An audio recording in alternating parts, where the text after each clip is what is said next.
Hi YouTube friends, it's good to see you again. Today is going to be a very short and very simple video of just random footage from walking around my yard showing you everything that's blooming because there's so many things blooming. I had my second COVID vaccine 2 days ago, which I'm very happy about, but yesterday I just lay in bed all day. I didn't feel horrible. I just ached a good bit and I was very, very tired and could not get myself up to do anything. And today I'm still kind of slow. So this will be a good video to share with you. Hopefully either this afternoon or tomorrow, I'm going to make a video showing how to make insect repellent lotion bars. This is one of my very favorite and most popular skincare products, and I sell them all summer long, and as soon as I put them on my market table, they're gone. So it's a great, great product. So that'll be the next video. Okay, thanks for joining me today as we walk around the yard.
Hey chickens. My viewers haven't seen y'all for a while. I was just wondering, what are you doing over there? How come you're not down here saying hi to me? All right, who's here? There's Ruru. There's Henny Penny. There's Bibby. Remember Bibby? The escaped chicken. There's Clementine. Sylvie is over there. Sylvie is, I hate to say it, she is my favorite. She's the oldest and she has so much personality. That out there is Pepper. Pepper is my most skittish one.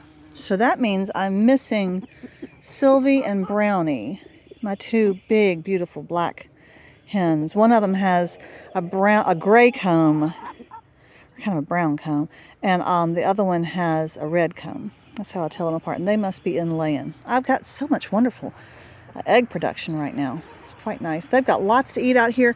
My chickens they technically don't free range because this is a fenced area.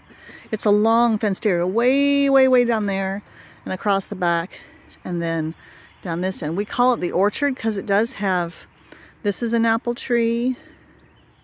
That's a junk tree. But then it actually has apple trees espaliate along the edges. And even over here. And we cleared all that out. And then it has a long line of vines, of grapevines over there. But none of it gets enough sun in the summer to bear anything. And it's just, we'd have to cut down huge pecan trees. So we're not doing that. But we still call it the orchard. And this is the chickens' area. So although they don't free range anywhere they want, it's so much space for 8 birds that it's just the same thing as free ranging. They get lots of bugs, which is what they want and need. Chickens do eat greenery, but the thing that they really need to eat is bugs. So, and this is a pretty buggy place. So I think this is good for them. They're very happy. Okay, birds, y'all go do your thing. Basil seedlings are looking so good. Some of these leaves they're decent size. These guys will be going into the herb bed probably later this week. And here's these little bulbs or something. I don't know what this is called. If anybody knows what this flower is called. No, I'm talking to my video. Sorry.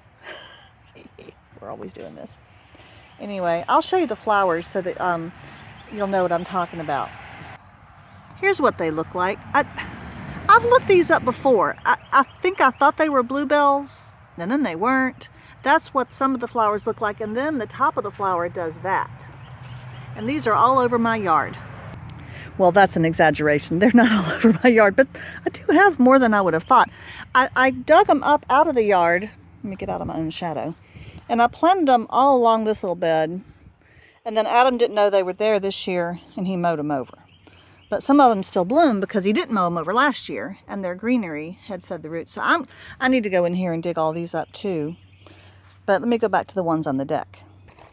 So these ones were actually just out in the grass, and I dug them up because they're never going to do anything in the grass because they're always going to get mowed over. So trying to figure out where to put them, and I just have them in this container of water for a while till I decide. I'm really not sure where I want them. Adam is repairing our steps. This one over here cracked, and that one over there was fixing to crack. So he's putting what they call a sister in. Somebody to come alongside and help strengthen. This way, those boards won't break and we won't go flying off the stairs. Okay, and here's my tomatoes for this year.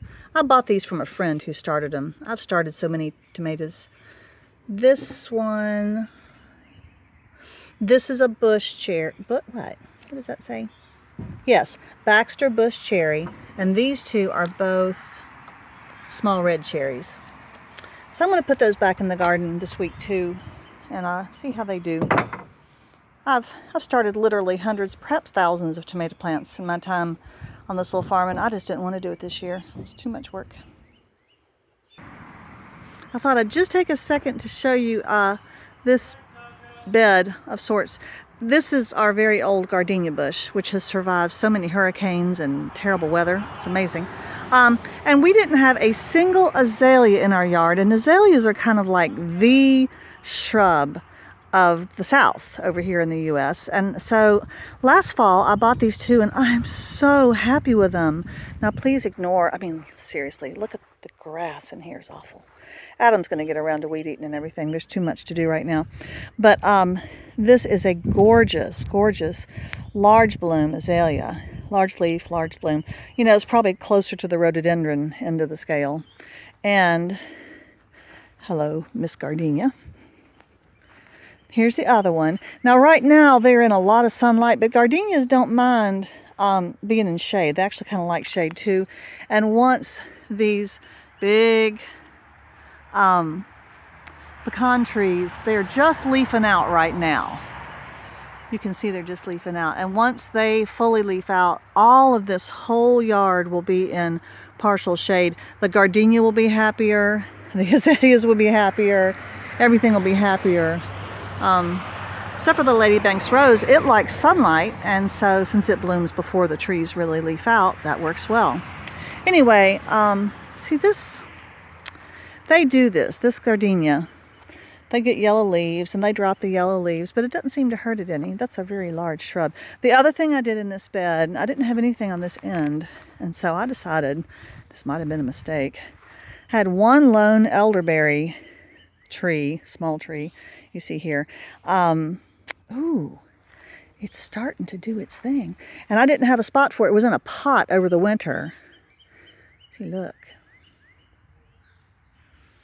I'm going to make sure and get all the berries off my elderberries this year. This one's actually looking really happy. I'm amazed. I kind of neglected it more than some of the others, and they did worse.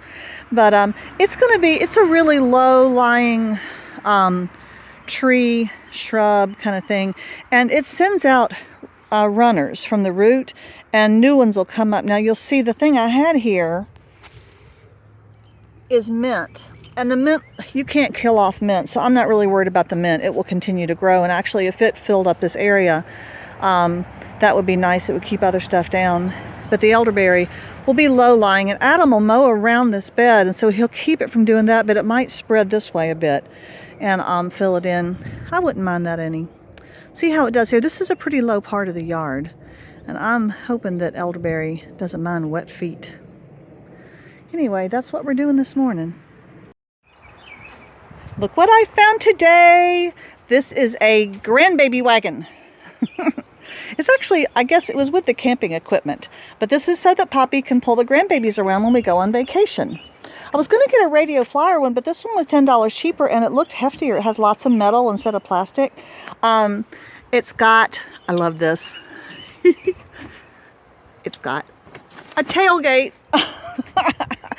And it has pockets on the side for treats or wipes or whatever, and it's got 2 spots for sippy cups. And see, it's got a little floor. It pops up just like you people who have babies, just like a porta crib would. And so it's collapsible. The handle collapses once and twice. It's got really good tires on it, and so we can fold it up and take it on vacation when we go, and if we see the grandbabies, and then we can pull them around, because they're not all walking, but they might be sitting. So isn't that great? Yep, pretty excited.